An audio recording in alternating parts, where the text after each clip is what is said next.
The 2-1. Line in the left field. Gonna get down there for a base hit. Barnes scores. Here comes a Rosarena. And Mexico has come all the way back to tie it at 4. What's good, mi gente, my people? What's going on, man? So welcome to a video of mine on King G Sports. You already know. So today we're gonna go over the heartbreaking loss to Puerto Rico. I know if y'all love baseball and the World Baseball Classic, y'all know how Puerto Rico went down. Everyone will just stop talking about it. The underdogs came up, and they came up clutch, and you'll see why in a bit. Over here, some highlights, some by plays, all that. So stay tuned, and I'm out.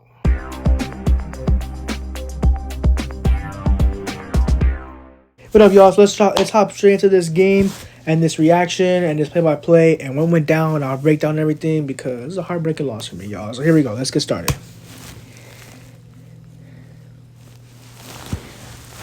Really good teams, y'all. These are really good teams, and it's just heartbreaking. Really, it really is. All right. So here's the first inning.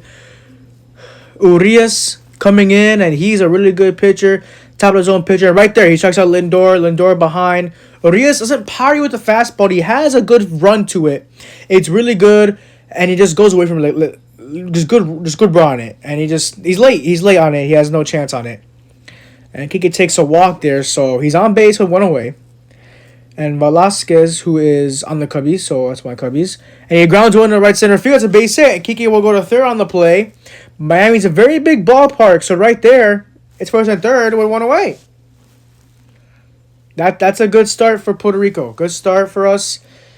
And we're just going to keep rallying. And it was a big inning. And the only inning we really scored in. So Rivera had a really good at-bats in this tournament. He flies one on the right. Pretty well hit. There goes Verdugo. He'll make the catch. Tagging his Kike. The throw of the plate is way offline. And Puerto Rico leads 1-0. It was a good opening drive. Not drive. Good opening scoring there from Puerto Rico.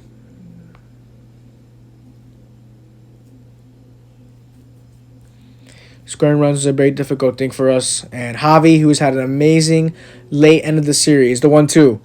Baez flies to the right field. It's pretty well hit. Back goes Rodrigo to the fence, and it's gone! Javi over the wall! And it is 3-0 Puerto Rico! Javi needed that. He needed that. And I just barely got over it. It did, but Javi definitely put a charge on it. Yeah, Puerto Rico was good at scoring in the first. And Rosario, the same thing. He flies underneath the center field. That one's back. Way back there. And that one will go. Back to back. And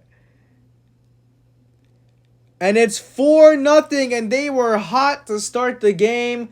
And I thought that was going to be it. We all know if you saw this game, it was not.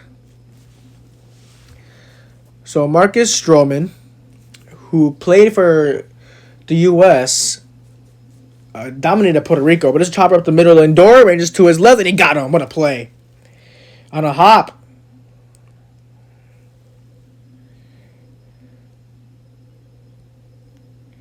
Two-two, a ground ball again to Lindor. He gobbles and throws across with ease, and a 1-2-3 inning for Marcus. And right there, we were like, man, this is going to be a good game. Marcus is going to deal. It was much different than that. So Urias allowed the first 4 runs in that first inning, and he didn't allow anything since. Right there, he strikes him out. That's strike 3, and that's a good way to start the second inning after that very frustrating first for him. And Maldonado, more of the same, up in the zone on 93. Get him out. Lindor got him on the changeup. That's a good pitch, and you can see the frustration from Urias. He didn't like that first inning, but I'm pretty sure he liked that second inning. He dominated, struck out all 3. Paredes drills one deep left center field off the slider of Stroman, and it will go! Second time Marcus has done that in the tournament. He did it with Nicaragua. Let the slider center cut on the knees, and he did it again, and that's one thing. If you could pause it right here, that's just something that Marcus has always been doing in this tournament. He's been giving those sliders. He did to Nicaragua again, and it's just something you just can't do it. you can't do that to these hitters. They're very clutch hitters. But hey, that didn't make or break the game. It was just one run. But what made or break the game was Puerto Rico's hitting. Like that's what made or break the game. So let's keep going from here on out. But it's only 4-1. So what could go wrong? Crickets. To jump to the fourth inning, while Javi had a leadoff single, and Rosario up to the plate, and I know what happens here. You haven't seen this game. You're watching the first time. Watch. Go out the middle. The second baseman right there. He goes on the back for one on the first two, and just like that, there's two gone. That wipes away a good rally that could have been caught on fire with. Like that could have sparked something. But the shift that will be a ban in 2023 in MLB will not be there. This line's on the center field. Kike is gonna dive and he makes the catch. That is some ground covered by Kike. What a play. That's a great catch. It literally had some room on there too. It is a big inning for Puerto Rico. Rivera, who had a chance to do some damage when he grounds on the short, and they go to short to end the inning. But that could have been a big inning, and they just let it strand. Again, at the time, I was at work during this video, or during this game, excuse me. So I didn't get to see every single bit of it. That's why I'm also doing this reaction again. I watched this video like 1,000 times. No, I'm just kidding, not 1,000. But it's very frustrating to see this game and how we lost. I see right there, Stroman walks him. So he didn't want to face a Rosarena, but I just think maybe he could have attacked him, maybe get a rollover. But he didn't want to chance it and, make it a big inning. But this inning got decently out of hand. Not out of hand at all, but it could have been worse. But I think if they executed there, they could have got some good out of it. The 3-2. Shallow center. Pop fly. And it comes Hernandez. He can't get there. It falls in there for a hit. They had to whoop up a base just to make sure because it was one out. You can't run with on a little pop fly like that with one out. So there you go. He dumps it in there. And it's 4-2. And they took him out. So Molina took out Stroman, and that's a good decision. But look at that little pop-up behind first in a shallow right, and Soto makes the catch. That catch is very scary. I did see that catch. I did see it live when I was at work, and I was peeking. I work at Lowe's, so I was peeking out to see, where I can catch the game on my phone. And I see he's like scrambling. So I see he makes the catch. And I'm like, oh my goodness, do not drop this ball. I was going to go crazy. You already know. So a clutch catch there. And I mean, this inning just gets, it gets better. But this game is just so frustrating. And then Tellez, here he goes. Ground ball to short or second into the shift. And right there is Javi to end the inning. That's clutch. That's clutch right there from Rios. And infamous 7th inning. They skipped the second inning, but the infamous 7th inning, Mexico came all the way back, man. I can't believe that. So Javier Assad, who's on the Cubs, I'm a Cubs fan, y'all, so he better do this good when he's playing with us. That's a good pitch. That's a good pitch.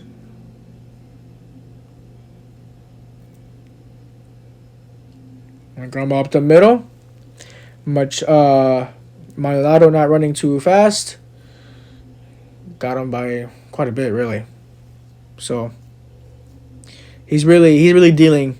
Assad is really dealing with these hitters. So here's this move by Alexis Diaz. Now we all know that tragic accident we had with Edwin, and I know he wants to redeem himself and with his brother. He was a part of that celebration that ended up getting him injured. But here, he just has no control. And I have a buddy of mine that works with me at the time at Lowe's. He's a big Reds fan, so he knows about Alexis. He's seen him a lot. Obviously, being a Cubs fan, I see him a lot too. I noticed that he has a wild control. And again, I was at work during this time, so I don't know if the bases were loaded, if he walked them with the bases loaded, or there's a couple of hits. I'm not entirely sure. But here, you could definitely tell that he's not feeling it. He's nervous or something because he has this no control. And I'm pretty sure, don't tell me if I'm wrong, he walked the bases loaded. And it's just, man, it's very frustrating. The infamous 7th inning that Mexico came back, man. Like, they came back, man. Like, come on. He has his trumpets. That's not his traditional walk up song, but he changed it, I guess, for his brother for that tragic accident Wednesday night. Who will be out for this season? We'll talk about that later. I think they intentionally walked him. Again, I don't recall because I was at work. So, but I knew that he walked him. I think they could have intentionally walked Rosarena. That wouldn't make any sense. And they did let me know. But here he changes them. And Lopez here was very, very clutch for the first 2 outs. Popped them up in the foul ground. Maldonado. Out number 1. See, that's clutch right there. Lopez got him. Down and in with a nasty slider, and Lopez strikes him out for out number 2. That is a clutch strikeout, and they needed one more. They just needed one more. My goodness, they needed just one more out. And this, what happens? The 2-1. Line in the left, that's going to get down there for a hit. Oh, my goodness. Could you believe it? They have come all the way back. Oh, man. Oh, goodness gracious, man. That's just absolutely... That's awful, man. Cuban-born Randy Rosarena, Mexican resident in 2022, came up clutch for his team. And it's just Puerto Rico's hitting. And right here, it's just good piece of hitting, flipping it into right. And that's a good hit. I mean, that's clutch hit, clutch hitting, clutch everything. He choked up, short swing to the ball. Everything. That's a great piece of hitting right there, man. I think he wanted to do what he did to Machado and jam him, but Machado is more of a pull hitter. He just comes in, he just jams it off his knuckles and just pokes out there in the right. So heartbreaking. And this is the inning that changed everything. Fly ball in a deep left center field. Back goes Rosarena to the fence. He's going to make the catch up against the wall. Melendez has to go back to first. He will get there. And that was definitely a very big frustrating point of the game. Rosarena making the catch of his career, and it wasn't even an MLB game. And Rivera was very frustrating. Here we go. Javi with a base hit. And Rosario pops this one up on an 0-2 pitch, a 94, way out of the zone. Barnes makes the catch. Another squandered opportunity for Puerto Rico to score, and they couldn't do it.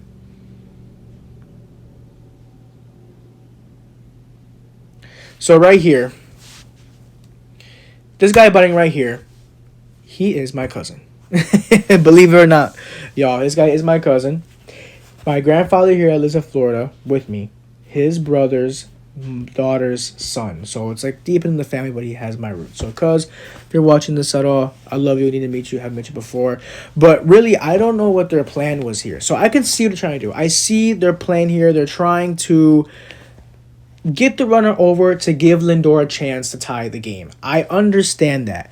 But Machin, from my report and from what I've heard from my primo, he's a good hitter. And he has some decent power. And he can drive the ball. So there's no need to bunt when either you could, one, take a pitch and have Vargas score, or you could just have a hit and run. There's a lot of other options you can do. Maybe he could have not stabbed at the ball and he stabbed the ball like that. But again, that's why he's playing professional baseball and I'm not. But I just feel like the strategy is a little off in a way. I understand it. They want to get the runner over for Lindor, but you're wasting it out.